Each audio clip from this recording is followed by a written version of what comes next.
My daughter-in-law sent me a voice message at 9:30 on a Tuesday night. She said, and I'm quoting exactly, "This house is for our family now. You don't fit here anymore, and honestly, you never did." I listened to it twice, sitting at my workbench in the garage with sawdust on my hands. Then I smiled, not because it didn't hurt, it did, but because 3 years earlier I'd already started building something she couldn't touch. My name is Arthur Bellamy. I'm 64 years old, and I've lived in Kingston, Ontario my entire life. I spent 31 years as a licensed electrician, worked my way up to running my own small contracting company, 4 employees, decent reputation, nothing flashy. My wife Joanne passed from ovarian cancer 9 years ago. She was 53. I still keep her photo on the mantel above the fireplace. The one from our trip to Prince Edward Island the summer before her diagnosis. She's laughing at something just out of frame, and every time I look at it, I try to remember what the joke was. The house on Fern Grove Avenue isn't large.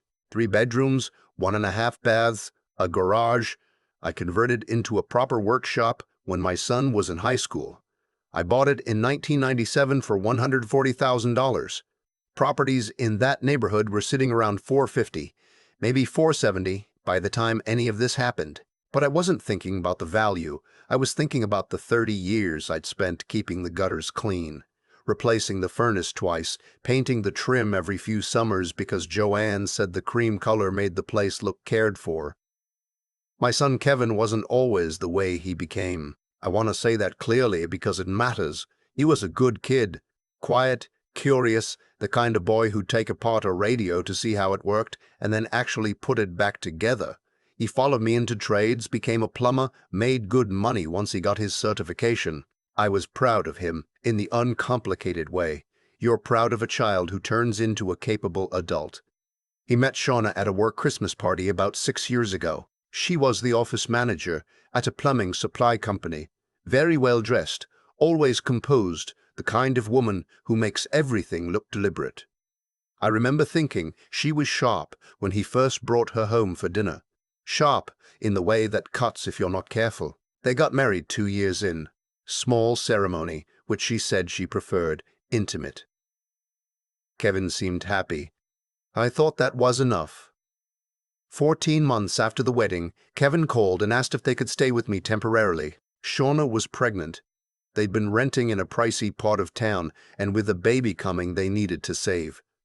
Just 6 months, he said. Maybe 8 at the outside. I said yes without hesitating, because he was my son, and the baby was my first grandchild, and I still had the space. My granddaughter Abby was born in March. Tiny, loud, perfect. Kevin and Shauna never left. By the time Abby was starting to walk, I'd moved myself into the smallest bedroom because Shauna said the master had better light for the baby. By the time Abby was talking in short sentences, Shauna had rearranged the entire main floor and put my tools in boxes in the corner of my own garage. She replaced my kitchen table with one she bought online, said the old one was scratched. She was right, it was, but Joanne and I had eaten thousands of meals at that table. I fished the scratched table out of the pile by the curb and put it in the workshop. The comments came slowly, the way cold comes in through old windows. You don't notice it until you're shivering. Arthur, no one uses landlines anymore. It's embarrassing to explain to people. Dad, Shauna thinks you should maybe eat dinner earlier. It throws off Abby's schedule when you come in at 6. You know, some of the guys from Kevin's work, their dads are in really nice retirement communities out in Ganana Cay. Abby could visit on weekends. I'm 64, not 90. I still ran my contracting business 3 days a week. I still played hockey on Thursday nights with a group I'd skated with for over a decade, but somehow, in my own house, I'd become a guest who'd overstayed. Then Colette came into my life, and everything shifted. I met her at the Kingston Woodworkers Guild in September. She was 61, recently retired from 30 years as a Crown attorney, and she was there because her late husband had left behind a half-finished dining table she wanted to complete herself. She had steady hands and a very dry sense of humor, and she asked exactly the right questions when she didn't know something. We had coffee after the session and talked for 2 hours without noticing. We started meeting on Wednesday mornings after that. Coffee first, then walks along the waterfront, then dinner. I hadn't felt that kind of ease with another person in 9 years. It felt like something coming back to life slowly, the way a garden looks in April after a long winter. I made the mistake of mentioning her at home. Kevin looked uncomfortable the way he always did when he sensed tension coming from Shauna's direction. Shauna set down her fork very carefully. She looked at me the way you'd look at a problem you'd been hoping would solve itself. You're seeing someone. I've been spending time with someone, yes. Abby is at an impressionable age, she said. We'd have to talk about whether it's appropriate to have a stranger in the house. Colette isn't a stranger, and this is my house. Shauna smiled. It was the smile she used when she was about to say something she'd already decided. I mean, technically, yes, but Kevin and I have made this into a home for our daughter. I think you'd want to be supportive of that rather than disrupting it. Kevin said nothing. He looked at his plate. That was October. 3 weeks later, I heard Shauna on the phone in the upstairs hallway. She didn't know I'd come in from the garage. She was talking to his sister. She said, "He's dragging some woman in here. I don't even know who she is. He's too old for this nonsense." Honestly, the sooner we have the place to ourselves, the better. I stood at the bottom of the stairs for a full minute after she hung up. I went back to the garage and sat at my workbench. I was restoring an old wooden plane, the kind of hand tool woodworkers used before power equipment took over. Someone had let the blade rust and the sole crack from being left in a damp shed. Most people would have thrown it out. With enough patience and the right approach, you could bring it back to exactly what it was supposed to be. I picked up my phone and called my lawyer, a woman named Deborah Cairns who'd helped me with the estate when Joanne passed and updated my will 2 years after that. It was late, so I left a message. I said I needed to revisit some things, documents, ownership, a few financial matters I'd let sit too long. She called back the next morning. We met the following week. Here's something most people don't think about until they have to. When you let family live with you in Ontario and there's no written agreement, and time passes, things can get complicated. Not impossible, but complicated. Deborah had walked me through this years earlier in a general sense. Now we got specific. The house was mine, clear title, no co-borrowers, mortgage paid off in 2019. The utility accounts were in my name, property taxes, home insurance. All of it attached to me. Kevin and Shauna had contributed nothing to any of it. Not because I'd asked them to pay rent. I hadn't, but because they never offered and I'd never pushed. I'd been thinking like a father. I should have been thinking like a property owner. We talked for 2 hours. Deborah asked what outcome I was looking for. I said I wanted clarity. I wanted everything documented properly. And I wanted to understand exactly what it would take to reclaim my own home if it came to that. She said, "Let's make sure we're ready for every possibility." I didn't tell Kevin or Shauna about the meeting. I went home, had dinner, watched the news, helped Abby with a puzzle before bedtime. Normal evening. Nothing to signal. Because here's what they didn't know about me. What I think Shauna had entirely misread. I wasn't a man who reacted. I wasn't a man who reacted. I was a man who prepared. The voice message came on a Tuesday, as I said. The context was this. I'd asked, politely, at dinner, whether I might have Colette over for dinner on Saturday. A simple meal. Joanne's recipe for chicken and mushrooms, which I still made well.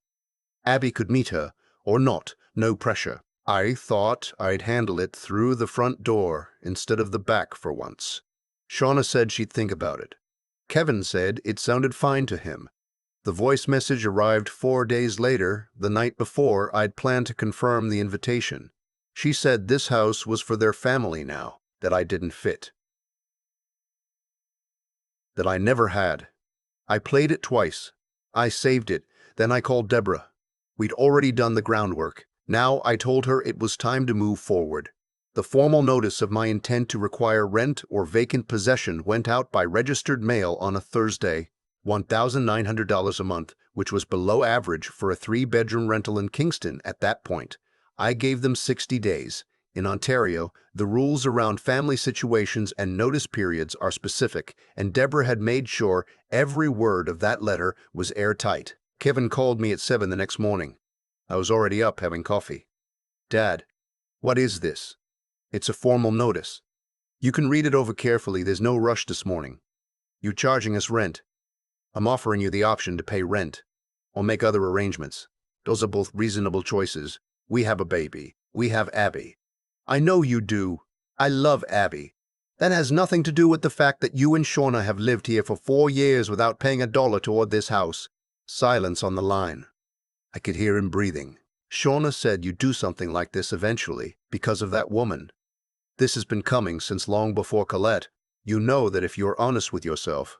He hung up. I finished my coffee and drove to my Thursday hockey game. We lost 4-2. I scored one anyway, a wrist shot from the left circle that I'll remember for a while. The 60 days did not produce rent. What they produced instead were conversations I didn't want to have, messages from Shauna that ranged from cold to hostile. One attempt by Kevin to negotiate a much smaller amount that wouldn't have covered the utilities I'd been paying alone for years, and a long Sunday afternoon visit from Shauna's mother, who sat in my living room and told me I was being cruel to my own grandchild. I said, I've supported your daughter and her husband for 4 years, free of charge, in my own home. I've asked for a reasonable rent or the space back. That isn't cruelty. That's a normal arrangement between adults. She said Joanne would be ashamed of me. I asked her to leave.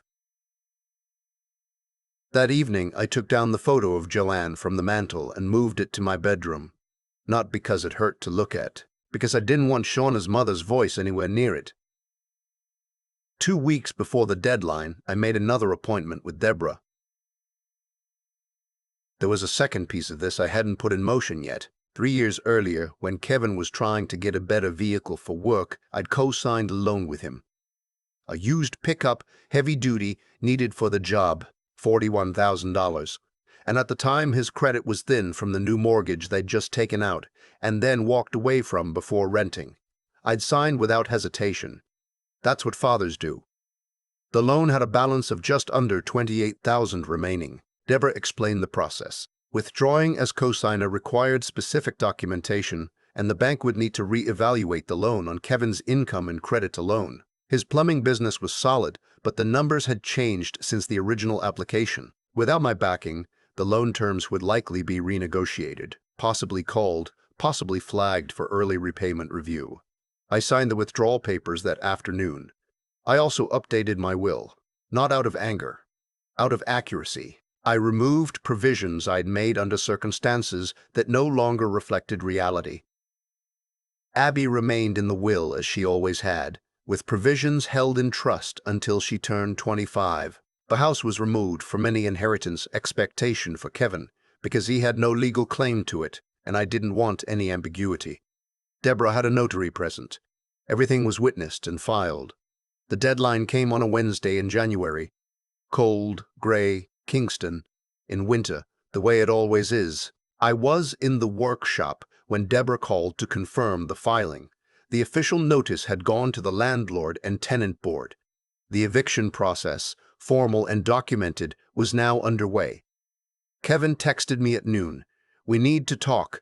I texted back, "Contact my lawyer's office. Her number is on the original notice." He showed up at the workshop door an hour later. No Shauna. Just Kevin, standing in the cold in his work coat, looking like a man trying to remember something he'd forgotten. I let him in. He sat down on the stool I kept near the bench. I kept working. I was fixing a split in a wooden mallet handle. Nothing complicated, but it needed attention. "I don't know how we got here," he said. "I do." "Dad." I set the mallet down and looked at him. He looked tired in a way that had nothing to do with sleep. "Kevin, I want to ask you something, and I want you to think before you answer. In 4 years, did you once thank me for the roof over your family's head?" He opened his mouth, closed it. "Not once. Did you ever ask how I was doing? Not what I could provide. Not whether the hot water heater needed replacing. Not whether I was planning to get in the way of your wife's living room redesign. Just, how are you doing, Dad?" He looked at the floor. The answer is no. 4 years, and not once. "I know," he said, quietly. "I know." "Good. So now you know why we're here." He left without saying much else. Through the workshop window, I watched him sit in his truck in the driveway for 10 minutes before pulling out. The hearing was scheduled for late February at the LTB office on Princess Street. I arrived with Deborah and a folder I could have used as a doorstop, property deed, utility records going back 4 years, the original registered letter, the signed receipt for it, the voice message from Shauna, transcribed and time-stamped, the co-signer withdrawal papers. Kevin and Shauna arrived with a paralegal they'd found, a young man in a good coat who looked like he was running the case for the first time without a net. The adjudicator was a methodical woman in her 50s who'd clearly heard every version of every family dispute and had long since stopped being surprised. Their argument was hardship, a child, a home they built and relied upon, my sudden and apparently vindictive decision to upend their lives. Deborah's response was simple, and it took about 12 minutes. She presented the deed. She presented the financial records showing 4 years of uncompensated occupancy. She presented the voice message. She noted that the respondents had been offered a below-market rental rate and had declined to pay or negotiate in good faith. She presented the formal 60-day notice and the registered receipt. The adjudicator asked Shauna directly, "Did you make this statement?" And she read the transcription aloud. Shauna's composure cracked, just briefly, around the eyes. That was a private conversation. It was a voice message sent to another party. That makes it correspondence. Their paralegal tried to argue emotional distress and the best interests of the child. The adjudicator acknowledged Abby's situation briefly and then explained, in very measured language, that the Residential Tenancies Act did not create special exemptions for family occupants who had never established a formal tenancy and had never paid rent, and that the landlord had followed proper procedure throughout. She ruled in my favor. Kevin and Shauna had 30 days to vacate. Given the circumstances, she said, this was the standard timeline. She encouraged them to make use of housing supports and noted that Kingston had resources available for families in transition. Shauna was crying by the time we left the room. Kevin held her arm. He didn't look at me. In the hallway, I heard her say to him, low and tight, "Your father did this. Your father chose a woman he barely knows over his own family." I kept walking. Deborah and I shook hands outside. She said it was as clean a case as she'd seen. I thanked her and drove to Colette's apartment, where she had tea ready and didn't ask me to explain anything I wasn't ready to explain. They were out in 23 days. They'd found a basement apartment in the East End, 2 bedrooms below average for the area. Kevin had called his supervisor and picked up more hours. Shauna had taken a part-time administrative position. From what I understood, the pickup was under review from the bank, and they were working out a revised payment arrangement. The house was quiet in a way it hadn't been in 4 years. I moved back into the master bedroom. I found Joanne's recipe box in a cabinet, where Shauna had pushed it behind some rarely used appliances. I put it back where it belonged. I brought the scratched kitchen table back in from the workshop.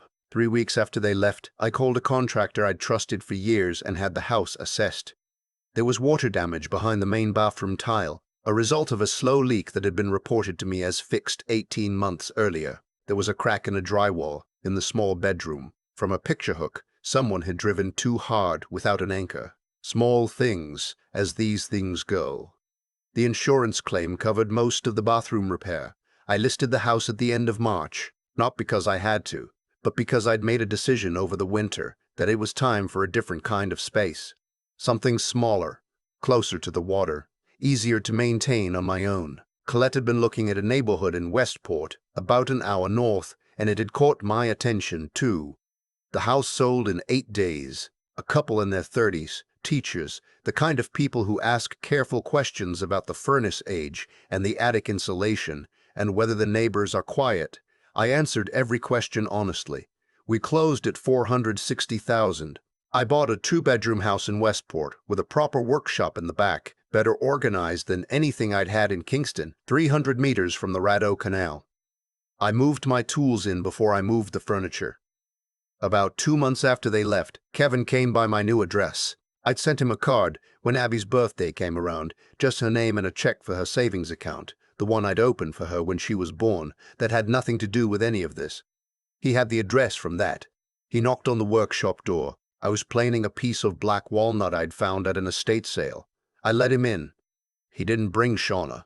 He stood there for a moment and then said, I owe you an apology that I don't have the right words for yet. Then come back when you find them. He almost smiled. Almost? That's fair. We talked for about 40 minutes, not about the legal process, not about money, not about Shauna. About Abby, mostly, and what kind of grandfather I wanted to be in her life, about what kind of son he still had a chance to be. I told him neither of those things were off the table, but they were going to take time and consistency, and he needed to understand that showing up wasn't the same as making up for 4 years. He said he understood. I don't know if he did. Not yet. But it was a start of the kind that looked like an actual start, not like a negotiation wearing a reconciliation costume. He left and I went back to the Walnut. Colette came over for dinner that evening. She brought wine and we cooked together, a habit we'd fallen into over the winter, both of us comfortable with the kitchen silence, neither of us needing to fill it with noise. After dinner, we sat on the back step and watched the last of the light go out over the canal. A loon called somewhere on the water. The sound of it was exactly right. How are you doing? She asked. Honestly, better than I've felt in years. Even with all of it, because of all of it, I said. The part people don't tell you about choosing yourself is that it doesn't feel triumphant. It just feels like breathing properly after a long time of not quite getting enough air. She leaned against my shoulder. We stayed there until it was fully dark and the stars were out, in a way you don't get in the city. Thick and unhurried. The whole sky doing what it was always going to do, whether anyone was watching or not. I thought about something Kevin had said when he came by. He'd asked me if I was happy. I'd told him I was working on it. That was the honest answer. Not because things were wrong, but because happiness isn't a destination you arrive at and stay. It's a practice. The way keeping a house in good repair is a practice, or restoring something broken is a practice. You show up, you apply the right amount of pressure at the right time, you don't force the mechanism, and eventually, if you've been patient enough and precise enough, the thing starts working the way it was always supposed to. The loon called again somewhere on the dark water. I stayed put and listened. There's a particular kind of pain that comes from being slowly pushed out of a space you built with your own hands.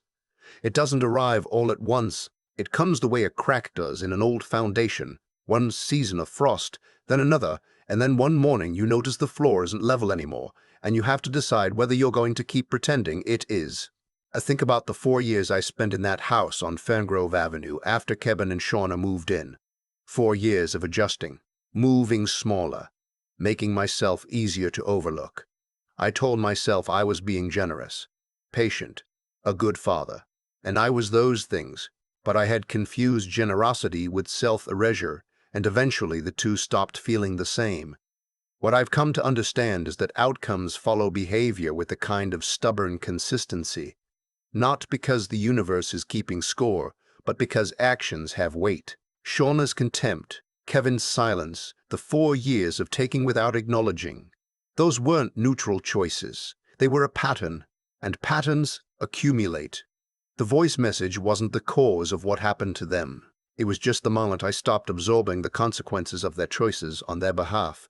Doing right by people isn't the same as doing everything for them. I spent years conflating the two. There's a decency in holding people to account, in saying clearly, this is what's fair and I'm not going to pretend otherwise anymore. That's not cruelty, that's honesty. And I think a great deal of what we call conflict in families is really just the discomfort of someone finally being honest after a long silence. The harder lesson was about my own judgment.